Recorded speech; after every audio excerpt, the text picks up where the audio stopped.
Hello everyone, welcome back to the channel. In this video, I'm going to walk you through an easy step-by-step guide on how to get Excel Coinbase statement. So if you're using the Coinbase website, just go to your browser, then type in the URL, which is coinbase.com, and log into your account, which is very important. Then click your profile icon at the top right corner, then select report or document from the drop-down menu. Then click generate report. So from there you have to choose transaction history or tax and report depending on what you need.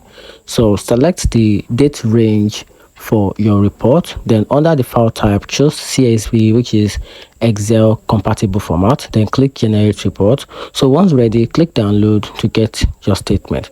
So from after that, you can now open your Excel. So open the Microsoft Excel on your computer, then click file, then from there click on open, then select your downloaded CSV file. Then your Coinbase statement will now appear in Excel format for easy viewing or editing. And that's it. Hope you find the video helpful. Turn on the notification button and subscribe for more guide.